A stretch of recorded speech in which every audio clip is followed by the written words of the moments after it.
السلام کا فرمان نشان ہے، جو علم سیکھنے کے لیے گھر سے نکلتا ہے جب تک واپس پلٹ کے نہیں آتا، اگر اسے موت آ جائے تو اس کی موت شہادت کی موت کہلاتی ہے۔ اس لیے آپ حضرات اس کو تکلیف سمجھ کے نہیں بلکہ تعلیم سمجھ کے یہ ارادہ کر کے آیا کریں کہ ہم علم دین سیکھنے جا رہے ہیں، تو آپ کا نام بحمدہ تعالیٰ طلباء کی فہرست میں آئے گا۔ اس کے بعد دوسری گزارش یہ ہے کہ جیسا کہ آپ حضرات کے علم ہے، ہر سال بابا میاں زنو فاؤنڈیشن کے یہ نوجوان جس محبت کے ساتھ ان محافل کا اہتمام کرتے ہیں اور جس طریقے سے آپ حضرات ان کے ساتھ محبت بھی کرتے ہیں اور ان کے قرآن میں شرکت بھی کرتے ہیں، بس حقیقت سے اللہ کی بارگاہ میں دعا ہے اللہ کریم آپ کو اجر جزیل عطا فرمائے اور ہمارے اس نوجوانوں کی کاوش کو اللہ تبارک و تعالیٰ قبول فرمائے۔ عزیزان گرامی، آج جس موضوع پہ ہمیں گفتگو کرنی ہے وہ آپ نے سن لیا کہ اسلام اور آسان۔ اگر درمیان سے ایک مرتبہ لفظ آسان کو ہٹا دیا جائے تو اصل میں لفظ ہے اسلام اور نکاح۔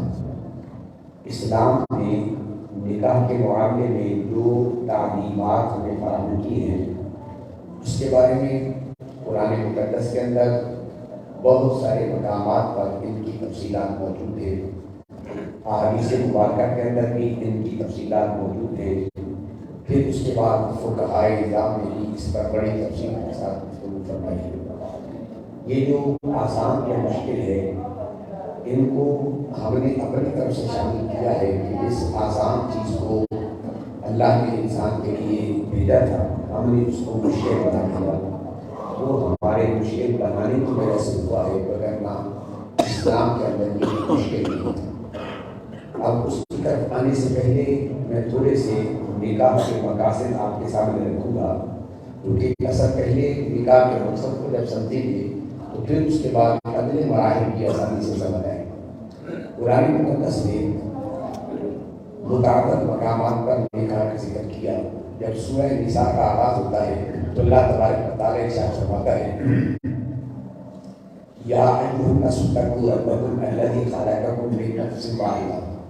اللہ تبارک و تعالیٰ نے تم کو ایک جان سے پیدا کیا، وجعل منہا زوجہا وبث منہما رجالا کثیرا، پھر اسی جان میں سے اللہ نے اس کا جوڑا بنایا اور پھر ان کو آگے اللہ تبارک و تعالیٰ نے وبث منہما رجالا کثیرا ونساء، کائنات کے اندر کثیر تعداد میں مرد اور عورتوں کو پیدا کیا۔ یعنی حضرت سیدنا آدم علیہ السلام کا اس وقت دنیا میں وجود ہوا تو اس کے بعد اللہ تبارک و تعالیٰ نے اس انسانیت کو اتنا پھیلا دیا کہ آج کوئی ایسا ہمارے پاس کیلکولیٹر نہیں ہے جو انسانیت کی تعداد کو بیان کر سکے۔ جب انسان اس دنیا میں آیا ہے، عام لوگ تو کہتے ہیں کہ انسان کا ماں کے ساتھ بڑا قریبی رشتہ ہے، لیکن جب بحیثیت تاریخ انسانیت کا مطالعہ کرتے ہیں تو انسان کا تعلق اپنی ماں کے ساتھ بھی بعد میں ہے، بیوی کے ساتھ اس کا تعلق پہلے ہے۔ آپ کہیں گے وہ کیسے؟ حضرت سیدنا آدم علیہ السلام کی والدہ نہیں تھی تو آپ کا جو سب سے پہلے رشتہ قائم ہوا وہ کس کے ساتھ ہوا؟ اپنی بیوی کے ساتھ ہوا۔ یہ رشتہ پہلا تھا جہاں سے آغاز ہوا۔ اس رشتے کو کائنات انسانیت کے پھیلانے کا ذریعہ اور سبب بنایا ہے۔ اللہ تبارک و تعالیٰ نے قرآن مقدس میں متعدد مقامات پر نکاح کے مقاصد کو بیان کیا۔ آپ کے ساتھ میں صرف دو فیصد رکھوں گا، پھر اس کے بعد میں ان مسائل سے کوشش کروں گا کہ کچھ نہ کچھ معلومات آپ کو گزار کر سکوں۔ سب سے پہلے نمبر پر اسلام کا مقصد کیا تھا؟ نکاح کے ذریعے سے انسانیت کی ترغیب اور اشاعت، یعنی انسانیت کو بڑھانا۔ اس کے بعد دوسرا نکاح کا مقصد یہ تھا کہ انسان کا دامن عصمت جو ہے یہ داغ نہ ہو، انسان اپنے کردار کو انتہائی پاکیزہ رکھ سکے، تو اس کا ذریعہ جو ہے اللہ تبارک و تعالیٰ نے نکاح کو بنایا ہے۔ وگرنہ عورت کے ساتھ تعلق اگر نکاح نہ کرے تو تعلق کی کیفیت بھی وہی ہے، نکاح کرتے ہیں تو تعلق کی کیفیت پہ بھی ہوتی ہے، لیکن اسلام نے بغیر نکاح کے اس تعلق کو حرام کہا، اور نکاح کے ذریعے سے اللہ تبارک و تعالیٰ نے اس کو حلال کہا، جس سے انسان کی پاکیزگی اور انسان کے کردار کی بدلی جاتی ہے، اور اس کا مقصد خاص کر عورت کو ایک تحفظ بھی فراہم کرنا ہے۔ قرآن مقدس میں 5ویں پارے کے آغاز میں عورت کے لیے ایک لفظ 3 مرتبہ استعمال کیا اور تینوں جگہوں پر اس کا معنی الگ الگ استعمال کیا ہے۔ اللہ تبارک و تعالیٰ قرآن مقدس میں ارشاد فرماتا ہے والمحصنات من النساء، یہاں لفظ استعمال ہوا ہے المحصنات۔ اب اس کے بعد یہی لفظ دوسرے مقام پہ استعمال ہوا ومن لم یستطع منکم طولا ان ينکح المحصنات، اور اس کے بعد یہی لفظ اللہ تبارک و تعالیٰ نے تیسرے مقام پہ ارشاد فرمایا وآتوهن أجورهن بالمعروف محصنات غیر مصافحات۔ اب ذرا قرآن فہمی کے طرف سے قرآن کا عنوان ہے تو قرآن فہمی کا ذوق میرا خیال ہے ہم کے اندر نہیں تعالیٰ کا پیدا ہو چکا ہوگا، تو سب سے پہلے ہم نے لفظ محصنات کو سمجھنا ہے، اور یہاں اللہ تبارک و تعالیٰ نے اس کو الگ الگ معنوں میں استعمال کیا ہے۔ محصنات کا لفظ نکلا ہے حسن سے، ہا صاد نون حسن، اس کا معنی ہوتا ہے قلعہ۔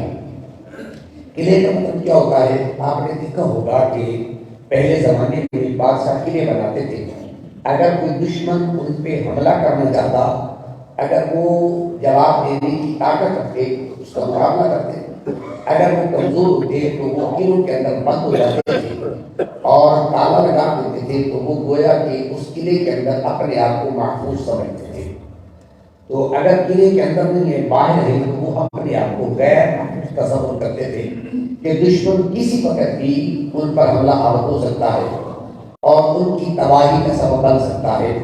اب اللہ تبارک و تعالیٰ ارشاد فرماتا ہے بالمحصنات، یہاں محصنات کا معنی استعمال ہوا وہ عورت جس کی شادی ہو جائے، شوہر والی عورت، اس کو اللہ نے محصنات کہا۔